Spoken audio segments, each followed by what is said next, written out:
American citizens have... The FEMA plans to imprison American citizens have generated a lot of interest around the country in locating the potential prison camps throughout the country.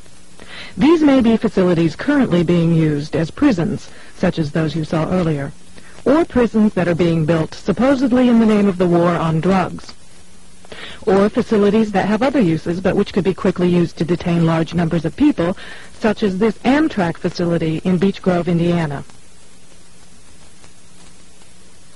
We're standing now in the main parking lot, which doesn't look too sinister. At this level, it is a very large parking lot, fenced on all sides by fence topped by barbed wire. It also has these electronically operated turnstiles.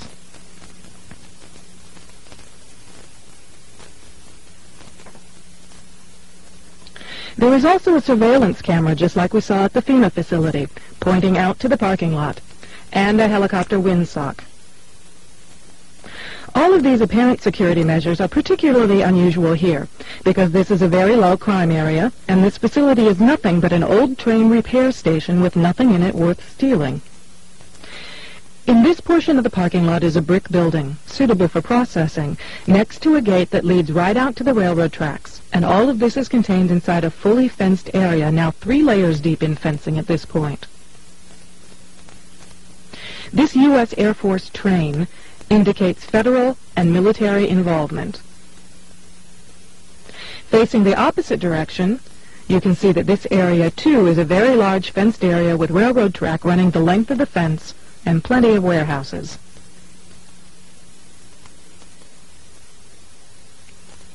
This facility was supposed to have closed in June of 1993, yet instead several $1 million in federal funds have been spent on supposed renovations over the past 2 years. Helicopter windsocks and markers are evident throughout the property. This small building is the only way into a particular fenced area. Inside this building, we see more of the motion-activated detectors, electronic turnstiles, and prison bars.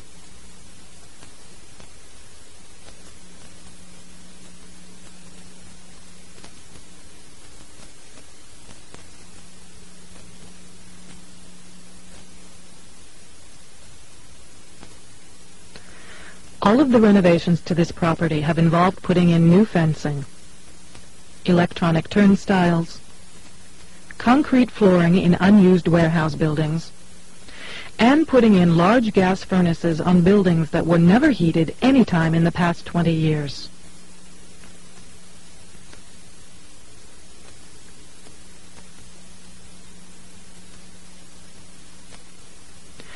Outside this building is fencing and a cattle run section of fence, all topped by barbed wire, pointing inward, not to keep people out, but to keep people in.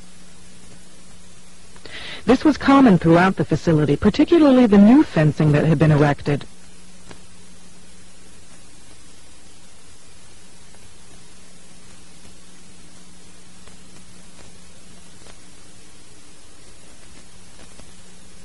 Inside the fenced area on the other side of the building, you'll see signs that say Red Zone, right up next to the railroad tracks that run the length of the fenced area. Next to the Red Zone sign, you can see closely numbered markers on the fences that are too closely spaced to be parking markers, just as if they plan to have people line up to board the trains.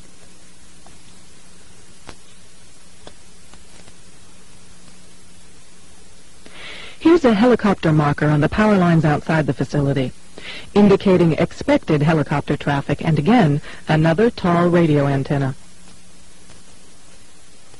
Looking around, you can get an idea of how huge this place is and how many people it could contain in its fenced-in area. In yet another fenced area, we see a large warehouse building at the end, with the electronic turnstiles in front of it. The building is one that has a new concrete floor, and its doors and windows have all been blocked. Outside, there are new gas pipes.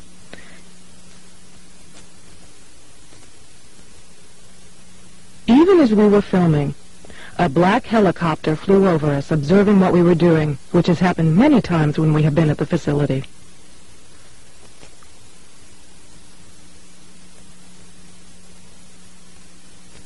The gas lines and gas pipes at the facility run the length of the buildings.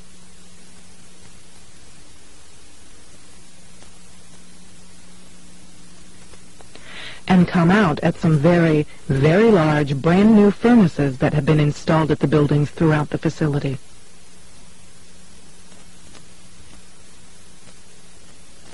We found this crane, which has seen better days, but is plainly marked U.S. Army in the middle of the stockyard.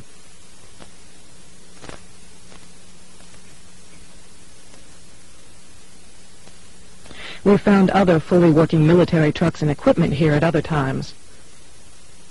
Inside the facility, we found large fenced-in areas next to the railroad tracks marked Green Zone and Blue Zone, suitable for holding a lot of people. Many of the old warehouse buildings have had new concrete floors put into them. Unused sections of railroad track have been dug up and replaced, and from the supplies in the stockyards, it is obvious they will be doing even more construction and fencing.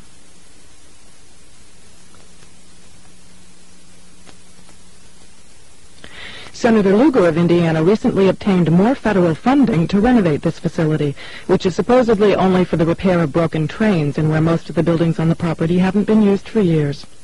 It certainly appears they are expecting more than just broken trains.